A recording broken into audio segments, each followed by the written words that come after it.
So now let's meet the director and the tracker of Gorillas in the Mist, Michael Apted and John Omirah Miluwi. How did the two of you find each other? You're in England and America, and you're in Africa already. How does it work? Well, no, I was in Africa casting. I decided that I wanted to use Africans to play Africans in the movie, that I didn't really want to import black actors into Africa, that I wanted to find people who are still sort of in touch with, with the land, with the animals, and really sort of, in a sense, with the sort of people that were in the script. I mean, it was helpful to me that John was a tracker.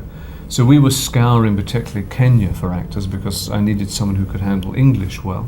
And John, in addition, you had attributes that these people did not have. You were used to the terrain. What does that mean? Your lungs are stronger, your legs are stronger. What physically about you helped you and maybe helped you train them? As a mountaineer, you train, your strength comes in. The legs? The legs become stronger, the heart becomes stronger. But people who come from the town, low altitude or somewhere like that, they've got everything weak, you see. So you have to tell them to walk slowly, to go into all this. Also, they will also catch up with you. Then that's what I told them. Then they caught up. This advice was important to you, Michael, Yeah. I assume. Yeah, it was. Well, I mean, there was no fear of us running up the hill. I mean, you didn't have to tell us to slow down. I mean, it was, slow progress, day after day, clambering up the mountains to these animals. There have been so many films recently that are using these locations. Is it more and more people are coming to these locations? They're no longer as remote as they once were? Who wants to take that? Well, I mean, no one had been where we had been. I mean, not only had Rwanda never had a film shot there, but people had never seen a film, so they didn't know. I mean, the locations we were in, those exotic places, had never been filmed. I mean, certainly films have been made in Africa. I mean, there's a whole group of them now.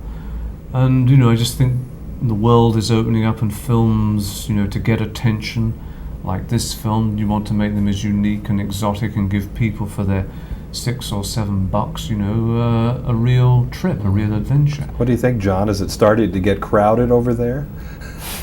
It was wonderful. Like it. It was wonderful. It was like a town, up on the mountain, always with crowded with people. Now, here in New York City, what is it like to you to be so far away from your own home? What can you not get used to? What do you have to adapt to here? It's difficult to tell.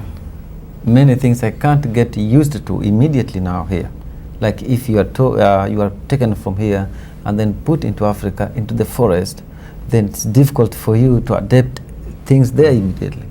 So I still found things, Do you want to reach out and get space? You're so crowded in here in New York so often, right? Have you Yes, noticed that? yeah. Have you been on a subway?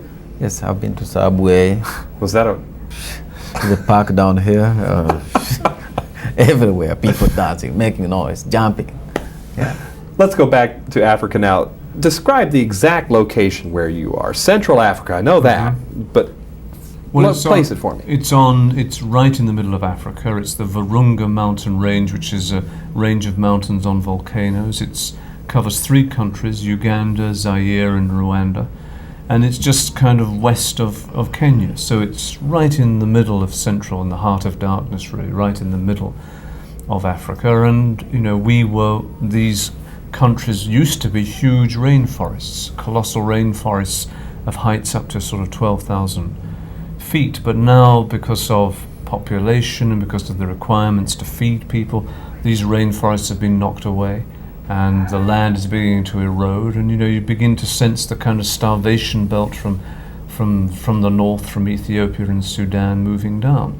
And it's unfortunately the center of AIDS in the world. So it's a very kind of troubled little place, that troubled little area, and that's the only place in the world where these mountain gorillas still survive. They were probably all along that whole central spine of Africa. But over the last 100 years, they've just been decimated, first by the white poachers and then by the native poachers. But for the first time recently, their numbers increased, I Yes, understand. well, thanks to her. I mean, their numbers got very, very low when she was first there, but she's turned things around, and other people have carried the flame, and hopefully this film will, make its own small contribution. But numbers are beginning at least to hold steady, and babies are being born. Just a few seconds, last question. Is the real Sembagare still alive? Yes, I met him. Any impressions of him? Yes. Is he like him at all? I mean, Yes, I think, yeah. Yes, we I mean, looked I at- think he has that same sweetness and strength that John has, yes. pleasure to meet the two of you. Thank you for the trip. I'm John Tibbetts with Michael Apted and John Omirah. We're talking about Gorillas in the Mist in New York City for KCTV5.